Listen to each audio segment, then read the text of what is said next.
Shalom, bakso sekalian kasih dalam kasih Kristus. Apa kabarnya nih? Sudah sebulan lebih kita tidak bertemu dan kita masih tinggal di rumah. Tentu saja kita masih waspada dengan corona. Nah, bakso sekalian, bagi sebagian kita mungkin kita mempermasalahkan tentang masalah apa? Potong rambut, bakso sekalian. Nah, tapi coba perhatikan. Rambut saya beberapa yang lalu sudah dipotong ini. Dan salah satu majelis merekomendasikan seorang barber yang dirumahkan dan kemudian dia bisa datang ke rumah dan kemudian memotong rambut beberapa rekan-rekan hamba Tuhan yang ada. Jadilah rambut saya seperti ini. Tapi yang menarik adalah beberapa hari yang lalu juga salah satu jemaat itu memberikan saya ini nih. Ini adalah vitamin perawatan rambut hitam, bakso sekalian, supaya rambut saya tampak lebih bergemilang tentu saja.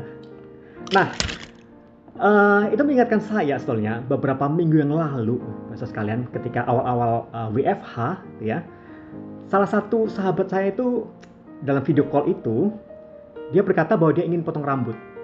Tapi saya lihat bahwa rambutnya sebenarnya masih pendek. Tapi dikatakan bahwa kalau rambutnya panjang dikit, maka ubannya pasti kelihatan katanya. Nah, itu membuat saya berpikir, kenapa sih uban dipermasalahkan? Nah, bagi sebagian orang ketika mempermasalahkan uban, bakso sekalian, karena mungkin mereka menganggap bahwa orang yang beruban itu mereka adalah orang yang dianggap tua.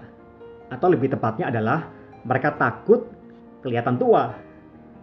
Nah, itu persepsi bagi banyak orang. Sebagian orang mengatakan bahwa orang yang tua itu adalah orang yang tidak berdaya lah, sakit-sakitan, nggak produktif, bahkan mungkin cepat mati. Dan orang nggak mau dianggap demikian saja. Tapi sebagian lain juga mengatakan bahwa mengapa dia takut beruban, karena uban itu menyebabkan penampilannya semakin berkurang.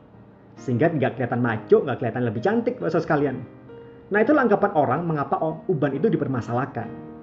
Tapi ketika kita melihat Alkitab, maka Alkitab sangat positif berbicara tentang masalah rambut putih ini sebenarnya. Misalnya saja bagi sebagian orang yang merasa bahwa uban itu akan mengurangi kegantengan atau kecantikannya, maka Amsal 16 ayat 31 mengatakan bahwa rambut putih adalah mahkota yang indah yang didapat pada jalan kebenaran. Ingat, Alkitab katakan bahwa rambut putih itu adalah mahkota yang indah.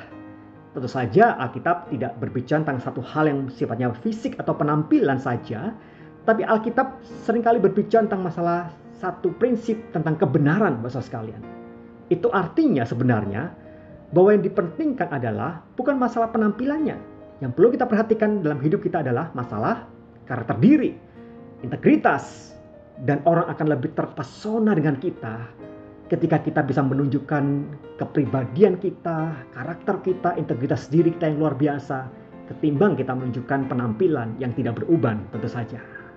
Nah, bagian Alkitab yang lain dalam Amsal yang ke-20 ayat 29 juga katakan bahwa hiasan orang muda ialah kekuatannya dan keindahan orang tua ialah uban. Maka kita bisa tahu bahwa uban adalah sebuah keindahan sebenarnya di mata Tuhan. Nah, bagi sebagian orang yang merasa takut tua, maka Alkitab juga mengatakan dalam surat Yesaya, kitab Yesaya 46 ayat 4 katakan demikian. Sampai masa tuamu aku tetap dia, dan sampai masa putih rambutmu aku menggendong kamu. Aku telah melakukannya dan mau meranggung kamu terus. Aku mau memikul kamu dan menyelamatkan kamu. Wow, satu hal yang luar biasa, ya. Jadi dikatakan bahwa uban itu memang mau nggak mau menunjukkan bahwa kita memang sudah tua, bakso sekalian. Tetapi kita perlu melihat bahwa uban itu secara perspektif yang berbeda. Dalam hal apa?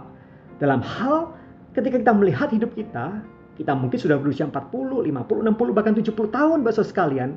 Maka kita bisa melihat bahwa dalam usia yang begitu panjang itu, ternyata kita dipelihara oleh Tuhan. Kita digendong oleh Tuhan. Jadi bukan cuma Mbak Surip saja yang mampu menggendong kita kemana-mana, tapi Tuhan, dia mampu menggendong kita, dia pelihara kita, dia pikul kita, dia selamatkan kita.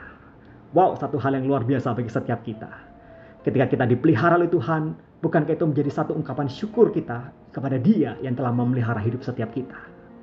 Terakhir saya mau katakan apa yang dikatakan oleh Rasul Paulus kepada jemaat di Korintus. 2 Korintus 4:18 katakan demikian. Sebab kami tidak memperhatikan yang kelihatan, melainkan yang tak kelihatan. Karena yang kelihatan adalah sementara, sedangkan yang tak kelihatan adalah kekal.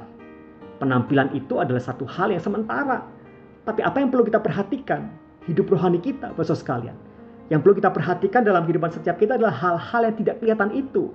Kerohanian kita, karakter-karakter yang harus kita tumbuhkan dalam hidup setiap kita. sehingga itu menjadi satu hal yang berkenan di mata Tuhan dan mempermuliakan Dia.